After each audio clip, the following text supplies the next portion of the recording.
Hello, Whispers in the Dark viewers. In today's video, I will tell you our Whispers of the Dying Melody story. You may feel scared while listening to this story. If you are ready for horror and mystery, let's start. The soft hum of machinery and the gentle whir of computer fans filled Clara's small sound engineering studio, a sanctuary of sorts amidst the relentless pulse of the city beyond its walls. As the sun dipped below the horizon, casting long shadows across the room, Clara found herself immersed in her work, tinkering with the various audio equipment that lined the shelves. Her fingers danced across the soundboard, adjusting levels and experimenting with different frequencies, each subtle shift sending ripples through the air. Clara had always been drawn to the power of sound, the way it could evoke emotions, transport the listener to another realm. Tonight, however, her focus was not on crafting the perfect mix, but on unraveling the mystery that had been haunting her for the past few days. It had started with a melody, a hauntingly beautiful, yet unsettling series of notes that had wormed its way into her consciousness. Clara had first heard it while working late one evening, the familiar hum of her equipment suddenly giving way to a faint, ethereal sound that seemed to emanate from the very walls themselves. At first, she had dismissed it as a trick of the mind, a byproduct of her exhaustion and the city's constant ambient noise. But as the days passed, the melody had only grown stronger, more persistent, until it had become a constant, nagging presence in the back of her mind. Brow furrowed in concentration, Clara adjusted the equalizer, her eyes scanning the waveforms displayed on the computer screen. She had to find the source of this melody, to unravel its origins and understand its hold over her. As the low frequencies pulsed through the studio's speakers, a shiver ran down her spine, and she couldn't shake the feeling that the melody was somehow calling to her, beckoning her to follow its siren song. Just as Clara was about to give up for the night, a sudden breaking news alert flashed across her phone screen, shattering the stillness of the studio. She swiped the screen, her heart racing as she read the report. A man had been found dead in his apartment, the cause of death still under investigation. But what caught Clara's attention were the witness accounts, which described the victim as seemingly entranced by a haunting melody moments before his demise. Hands trembling, Clara set down her headphones, her mind racing. Could this be connected to the melody she had been hearing? The coincidence was too uncanny to dismiss, and a growing sense of unease settled in the pit of her stomach. Grabbing her coat, she hurried out of the studio, determined to uncover the truth, even if it meant venturing into the dark underbelly of the city she called home. As Clara stepped out into the night, the familiar sounds of the city, the rumble of traffic, the chatter of passers-by, the distant thrum of music from the clubs, seemed to fade into the background, replaced by a deafening silence. It was as if the very air had been drained of life, leaving only the echo of that haunting melody in its wake. Clara quickened her pace, her footsteps echoing against the towering skyscrapers that loomed overhead. She couldn't shake the feeling that she was being watched, that the melody was somehow following her, guiding her towards some unknown destination. The hairs on the back of her neck stood on end, and she found herself glancing nervously over her shoulder, half expecting to see a shadowy figure lurking in the darkness. As she rounded a corner, Clara's breath caught in her throat. There, in the distance, stood a figure tall, slender, and cloaked in an aura of mystery. The figure seemed to melt into the shadows, its movements fluid and unnatural, and Clara felt a chill run down her spine. She knew, with a certainty that she couldn't quite explain, that this was the source of the melody, the key to unraveling the mystery that had consumed her. Steeling her nerves, Clara approached the figure, her footsteps echoing in the eerie silence. As she drew closer, she could feel the melody pulsing through the air, its haunting notes sending shivers down her spine. The figure turned to face her, and Clara gasped. Its features were obscured, a shifting, amorphous mass that seemed to defy the laws of nature. "Who are you?" Clara's voice trembled, betraying the fear that threatened to consume her. The figure regarded her in silence for a moment, its presence seeming to fill the very air around them. Then, in a voice that was both soothing and unsettling, it spoke. "I am the Whisperer, and I have been waiting for you, Clara." Clara's heart raced as the figure uttered her name, and she felt a sense of dread wash over her. How did this whisperer know her? What did it want with her? "Waiting for me?" she asked, her voice barely above a whisper. "What do you want?" The whisperer's form seemed to shift and undulate, as if it were a living, breathing entity. "I want to show you the truth, Clara. The truth about the melody, about the fear that consumes this city, and about the power that lies within you." Clara's mind raced, her thoughts a jumbled mess of confusion and trepidation.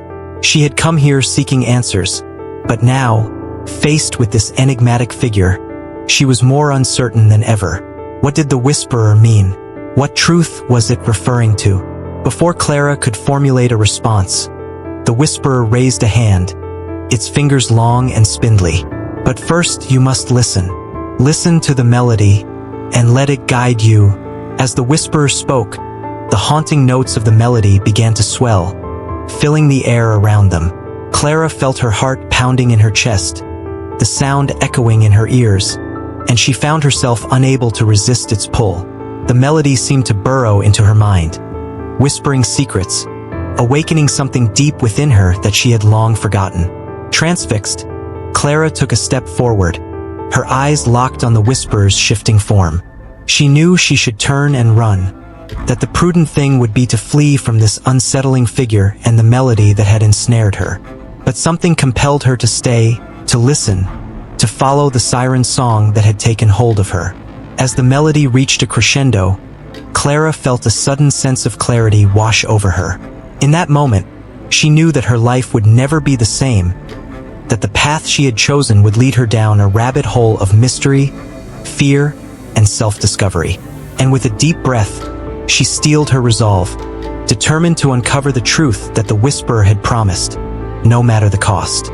The cityscape blurred into a sea of lights and shadows as Clara's hurried footsteps carried her to an address she hadn't visited in years. Marcus lived on the fringes of the city, in a cramped apartment cluttered with books, equipment, and remnants of experiments long since abandoned. Once a renowned audio technician, Marcus had retreated into obscurity after a series of inexplicable incidents derailed his career.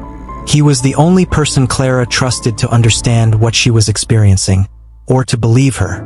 She knocked sharply, the sound reverberating through the silence of the hall. A moment later, the door creaked open, revealing Marcus, his face gaunt, his eyes shadowed with sleepless nights. "Clara," he rasped, his voice tinged with surprise and wariness. "I didn't think I'd see you again. I need your help," she said, stepping inside without waiting for an invitation. Marcus shut the door and gestured toward the cluttered couch. "Let me guess. It's about the melody." Clara froze mid-step, her pulse quickening. "You've heard it?" Marcus nodded grimly, slumping into an armchair piled with books. "More times than I care to admit. You're not the first person it's targeted, Clara. And you won't be the last." The weight of his words sank into her. "What do you mean? What is it?" Marcus leaned forward, his expression grim. "The melody is tied to an entity, something ancient, malevolent.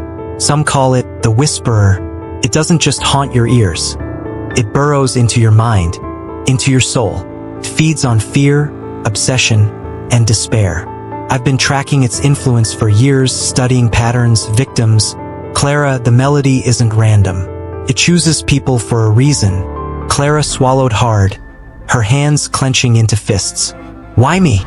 "I don't know," Marcus admitted. "But once it marks you, it's almost impossible to escape." The room fell into a heavy silence, broken only by the faint hum of Marcus's makeshift sound system. Clara's mind raced, grappling with the magnitude of his revelation. Meanwhile, across the city, Detective Lee stood in the dim light of an alley, her breath visible in the crisp night air.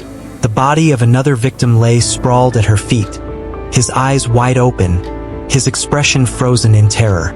She clicked her pen, jotting down notes in her worn leather-bound journal, her frustration mounting. "Same story," muttered her partner, Officer Harris, as he approached with a grim expression. Neighbors heard the music. Guy was found dead minutes later, No sign of forced entry, no physical wounds. Lee nodded, glancing at the chaotic scrawl on the walls of the alley. A series of spiraling patterns and strange symbols that seemed etched in a frenzied hand. It's getting worse, more frequent. Whatever this is, it's spreading. You think it's connected to those suicides last month? Harris asked. Lee didn't answer immediately. Instead, she pocketed her journal and crouched beside the body, her sharp eyes scanning for any overlooked detail. There's a pattern, she murmured, almost to herself. But what's the trigger? As they cordoned off the area, Lee couldn't shake the feeling that something unseen was watching them from the shadows. The oppressive silence of the alley was almost suffocating, broken only by the faintest trace of a melody, so soft it could have been her imagination. Back in Marcus's apartment, Clara's frustration boiled over. You've known about this for years, and you haven't stopped it? She snapped. Marcus's eyes hardened. You think I haven't tried? I've spent my life trying to understand it, to find a way to fight it. But it's not something you can just silence. Every time I get close, it pushes back. Hard. So what do? Just give up? Let it consume more people? Clara demanded. Marcus hesitated, his voice dropping. Sometimes the only way to survive is to stay out of its way. Clara shook her head, rising from the couch. I can't do that. I need answers. I need to stop it. Marcus's expression darkened. Clara, if you keep chasing this, it will destroy you. The whisper doesn't just take. It corrupts. It changes people. I've seen it happen. Then help me, Clara pleaded. If you know something, anything, I need to know. Before Marcus could respond, the air in the room shifted, an oppressive weight settling over them. Clara stiffened, her eyes darting to the equipment on the desk. The waveforms on the monitor began to shift erratically, as though something unseen was manipulating them. Then, the melody returned. No longer faint and distant, but loud, piercing, and insistent. It filled the room, seeping into Clara's very bones. She clutched her head, falling to her knees as the sound overwhelmed her senses. Marcus shouted something, but his voice was drowned out by the haunting notes. Clara's vision blurred, and for a moment, she swore she saw a shadowy figure standing in the corner of the room, its amorphous form pulsing in rhythm with the melody. Clara! Marcus's voice cut through the noise, pulling her back. The melody faded as abruptly as it had begun, leaving an eerie silence in its wake. Clara looked up, her breathing ragged. It's getting stronger, she whispered. Marcus nodded, his face pale. And it's not going to stop until it gets what it wants. The city was unraveling. What had begun as sporadic, isolated incidents had grown into a plague of paranoia. Reports flooded in, people hearing a haunting melody before succumbing to madness or death. The sound seemed to infect the very air, spreading like a virus. Sirens echoed through the streets, and whispers of the whisper passed from mouth to mouth, growing more sinister with each retelling.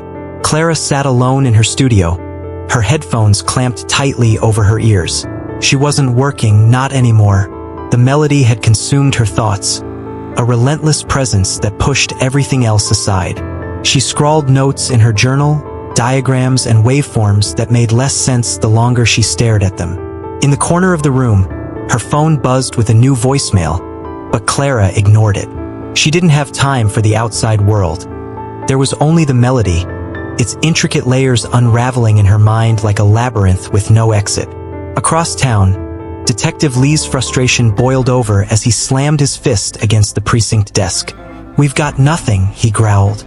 Every victim hears the same damn melody before they die, but we can't trace it. No source, no origin. Just a city drowning in fear. Harris handed him a fresh stack of reports. More incidents last night. 6 dead. Witnesses are all saying the same thing. The melody is getting louder. Lee pinched the bridge of his nose. This isn't just random. There's a pattern, a connection we're missing. Harris hesitated. What about that woman? Clara Scott? The audio engineer. Lee looked up sharply. You think she's involved? Not directly, Harris admitted. But if she's hearing it too, maybe she knows something we don't. And there's this guy she's working with, Marcus Grant. He's got a record for tampering with classified equipment. Might be worth paying them a visit. Lee grabbed his coat. Fine, let's see what they know. Clara flinched as a sharp knock rattled her studio door. She opened it to find Detective Lee standing with a grim expression. Behind him, Harris loomed, his eyes scanning the cluttered room. "Clara Scott," Lee asked, flashing his badge. "We need to talk." Clara hesitated, then stepped aside. "If this is about the melody, I don't know any more than you do." "That's hard to believe," Lee said, stepping inside. "We've been tracking this for weeks, and every lead brings us back to you." Marcus appeared from another room, his face dark with suspicion. "She's not involved," he snapped. "We're trying to stop it, same as you." Lee crossed his arms. "Then start talking. People are dying, and if you two know anything, now's the time to share." Reluctantly, Clara recounted her encounters with the melody and the whisperer. Marcus added details from his research, describing the patterns he had uncovered. The victims were always people with heightened auditory sensitivity or an obsession with sound.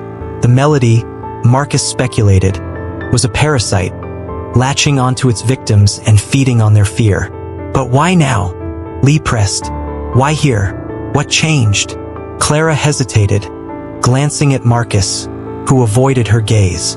"We don't know," she said, though her voice lacked conviction. Lee's sharp eyes caught the exchange but didn't press further.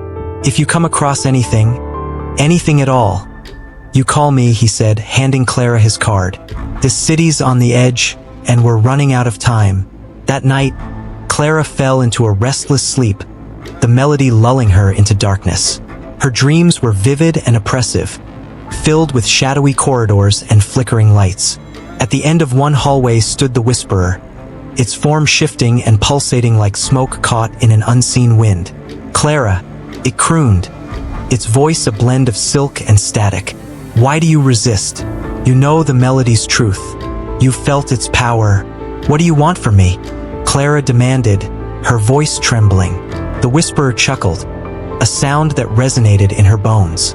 "It's not what I want, but what you seek. The melody is part of you, Clara. It always has been. You hear it because it belongs to you." "That's not true," she protested, but her voice faltered. "Isn't it?" The whisperer's form leaned closer, its shapeless face inches from hers. "Think back. Remember the silence. Remember what you lost." The dream shifted, and Clara found herself standing in a memory she had buried long ago. She was a child, sitting in a darkened room, her hands pressed against her ears as muffled voices argued on the other side of the door. Her father's voice, sharp and accusing. Her mother's sobs. The haunting sound of a lullaby hummed through the cracks, faint but unforgettable. Clara woke with a start, drenched in sweat. The whisperer's words echoed in her mind. "You hear it because it belongs to you." The tension between Clara and Marcus reached a breaking point the following day. Clara insisted they needed to dig deeper, to find the melody's origin and confront the whisperer directly. Marcus, terrified of what might happen, argued that they should leave the city and cut all ties to the phenomenon. "You're letting it control you," Marcus shouted, slamming his fist on the table. "It's playing with your mind, Clara. Don't you see that?" Clara glared at him, her eyes blazing with determination. "And running away is going to solve that? People are dying, Marcus. We can't just abandon them." "You can't save everyone," Marcus said quietly, his voice laced with despair. "You're gonna get yourself killed. Or worse. Then I'll face it alone," Clara snapped, grabbing her coat and storming out. Outside, the city was a shadow of itself. Streets were deserted, shops boarded up, and the faint strains of the melody seemed to weave through the air like a living thing. Clara walked with purpose, her ears attuned to every sound, her mind replaying the dream. The melody grew louder as she neared an abandoned building on the outskirts of the city. She paused at the entrance, her heart racing. Inside, the shadows seemed to pulse in time with the melody, beckoning her forward. "Let's see the truth," she murmured, stepping into the darkness. The building's interior was a labyrinth of decay. Peeling wallpaper and broken furniture littered the halls, but Clara barely noticed. The melody was deafening now, pulsating through her body with an intensity that blurred the line between sound and sensation. It pulled her forward, through the darkness, until she reached a cavernous room at the heart of the building. The whisperer waited there, its shifting, amorphous form a swirling void of shadows. The melody seemed to emanate from it, rising and falling in waves that reverberated through the air. Clara stood frozen, her breath caught in her throat as the entity's presence filled the space. "You've come," the whisperer intoned, its voice weaving seamlessly into the melody. "You've felt its power, its truth. You know it belongs to you." Clara's hands trembled, her fists clenching at her sides. "Why me?" she demanded, her voice shaky but resolute. "What do you want from me?" The whisperer shifted closer, its form towering over her. "The melody is not a curse but a gift. It reveals the fears buried deep within, the truths we try to deny. You have carried this melody since the beginning, Clara. It is part of who you are." The words struck a chord deep within her. Memories of her childhood came rushing back. The silence that followed her parents' fights, the isolation she had wrapped herself in, the way sound had become her refuge and her torment. She had always been drawn to sound, to its power to create and destroy, but she had never understood why until now. "No," Clara said, her voice breaking. "The melody isn't mine. It's yours. You've been feeding on my fear, twisting my past into something you can control." The whisperer's form shimmered, the melody swelling to a deafening crescendo. "Fear is the most honest emotion. It is the essence of existence. You cannot escape it." The ground beneath her seemed to tremble as the melody reached its peak. Outside, the city spiraled into chaos. Sirens blared, screams echoed through the streets, and shadows danced unnaturally against the buildings. The melody had infected everything, its influence spreading like wildfire. Clara fell to her knees, clutching her head as the sound overwhelmed her. The whisperer loomed over her, its voice a cacophony of whispers. "Embrace it, Clara. Let the melody consume you. Only then will you understand its power." Through the din, a single thought pierced the fog of fear. "I still have a choice." Summoning every ounce of strength, Clara forced herself to her feet. "You're wrong," she shouted, her voice cutting through the melody. "Fear isn't power. It's a prison, and I won't let you trap me, or this city, any longer." The whisperer recoiled, its form flickering. Clara reached for the soundboard in her bag, a portable device she had rigged with Marcus's help. She had created it as a last resort, a tool capable of generating a counterfrequency that could neutralize the melody. With trembling hands, she activated it. A new sound filled the air, pure, resonant, and unwavering. Clashed with the melody, the two frequencies battling for dominance. The room trembled violently, and the whisperer shrieked, its form unraveling as the counter-frequency disrupted its essence. "You cannot silence me," it roared, its voice distorted and fading. Clara gritted her teeth, tears streaming down her face. "Maybe not forever, but I can stop you now." With a final surge of energy, she pushed the counter-frequency to its peak.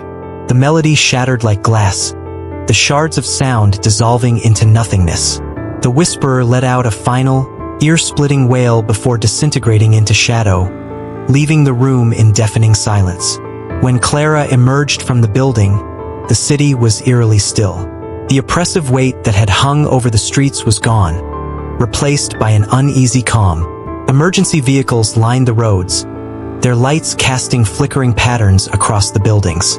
People emerged cautiously from their homes, their expressions a mix of confusion and relief. Detective Lee spotted Clara and rushed to her side. "What happened?" "The sound. It just stopped." Clara looked at him, her face pale and worn. "I stopped it," she said simply, her voice hollow. "But it's not gone. Not completely." Lee studied her, sensing the weight of her words but choosing not to press. "You did what no one else could. The city owes you." Clara shook her head. "It's not about the city. It's about what comes next." In the days that followed, The city began to heal, though scars of the chaos remained. The deaths were attributed to a mass hysteria event, a convenient explanation that spared the public the terrifying truth. Detective Lee quietly filed his report, omitting the more supernatural elements. As for Clara, she returned to her studio, not to bury herself in work but to rediscover herself. She dismantled the soundboard, repurposing its parts into something new, a device that created harmonies instead of discord. She began to compose music, using sound not as a tool of control but as a means of expression and healing. The melody still lingered faintly at the edges of her consciousness, a reminder of what she had faced and the power she had resisted. But now, she understood it for what it was, a fragment of her past, something she could acknowledge without letting it define her. As Clara played the first notes of her new composition, the sound filled the studio, not with dread but with hope. For the first time in a long time, she felt at peace. Thank you for watching this video. I hope you liked our video. Don't forget to subscribe to our channel, like our video and share your thoughts with us in the comments.